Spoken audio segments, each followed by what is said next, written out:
Morning, guys. It is Friday, December the 23rd, and it's a little after 7 in the morning. It is cold this morning. Holy cow, it is cold. Went to let my dogs out, and man, I could not believe it. They came right back in real quick, too.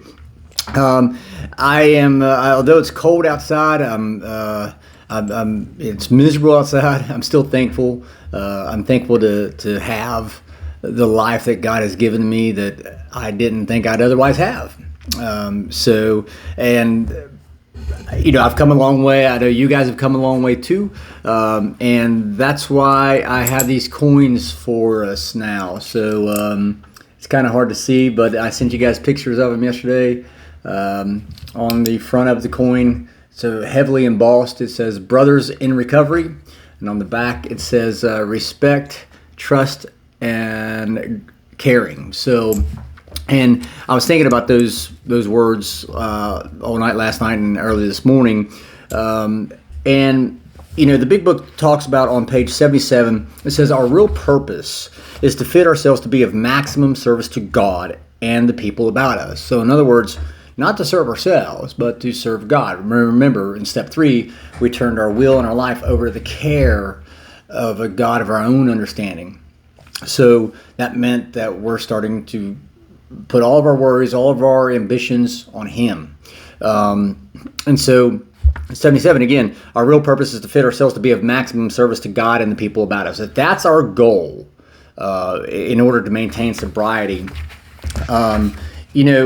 it goes a long way, because in the very first line of chapter 7, practical experience shows that nothing will so much ensure immunity from drinking as intensive work with other alcoholics. So remember, if we're doing God's will and we're trying to be of maximum service to God and the people around us, that means we're out trying to carry the message, and that carrying the message and trying to work with other people is what keeps us sober. And as you guys become sponsors and start sponsoring others, you will see that, you'll feel that, if that makes sense. But with all that being said, this morning, and of course with the coins, we want to become maximum service to God and to the people around us. Therefore, we have to wear our recovery.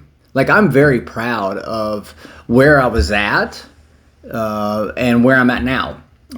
Step 9, the 9-step promise says, we will not regret the past nor wish to shut the door on it. I hated where I was at, but I'm thankful that I'm where I'm at now. And so because of that, I wear my recovery. My actions, my behaviors are outwardly representing the changes that took place not only in my mind, but in my spirit. Remember, the book says this is a spiritual life. We have to live the spiritual life, not just, matter of fact, here on page 83, the spiritual life is not a theory. We have to live it. And that's, of course, in chapter 6, which is called Into Action. Yesterday I talked about action, right? So we have to take action. We have to live our spiritual life. We have to exemplify living that spiritual life. And so that means our actions, our behaviors, things we do that other people see, they're going to look at us and know, wow, he used to be a drunk, but damn, he's doing good. Or they're going to look at us and go, that's some bullshit right there.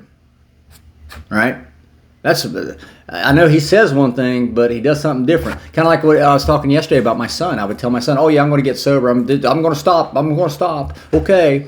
And lo and behold, I'd go right back out and drink. And so David stopped believing every time I'd tell him, oh, I'm sorry, I didn't mean it, I won't do it again. He stopped believing it. Words didn't matter, actions do. And so we wear our recovery, and our actions and our behaviors, they're just an outward manifestation of the changes that took place inside of our mind and inside of our spirit. All right? In the health and fitness industry, they always say that the inward change is represented by the physical change. And if you go back and look at my pictures, before the one in the dugout, 2 weeks before I stopped drinking, you look at that guy, and that guy is miserable. You can look at his face. And I'm not talking about the layers of fat. That's not what I'm talking about. Like, you look at his face, the way he's standing. He is miserable. But you look at me, and man, I'm a totally different person. And I'm thankful for that. But you see that totally different person, and what you're really seeing is a change up here and a change in here. That's what we're seeing. So we have to own our recovery, wear our recovery. Keep in mind, as you start sponsoring other people, when let's say you're sponsoring somebody and they go back out and they relapse, it's not a reflection on you. It's not a reflection on you at all.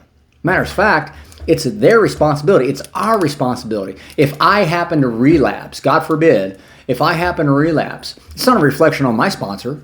No, it's a reflection on me.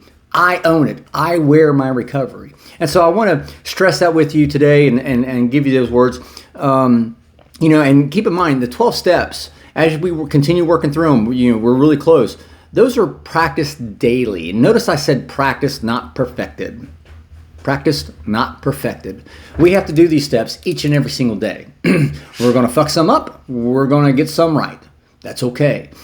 But we're going to continue doing these steps over and over again every single day for the rest of our lives. And I'm okay doing that. But eventually it's going to come to the point where people outside of the program are going to look and say, man, whatever he's doing, he's perfected it. Inside, I know I haven't. We can never perfect it, right? The only one we have to get perfect is step one. We can screw up every other step.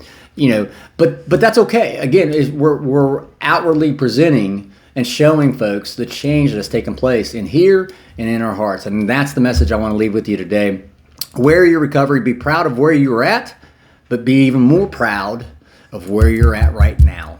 That's the key. So, carry that message. Carry that message to other people. I know, you're on step 9, you're finishing up step 9, but you can start sharing your experience, strength, and hope with others in the room. So just want to leave you those words of encouragement. I hope you guys stay warm today. I love you guys.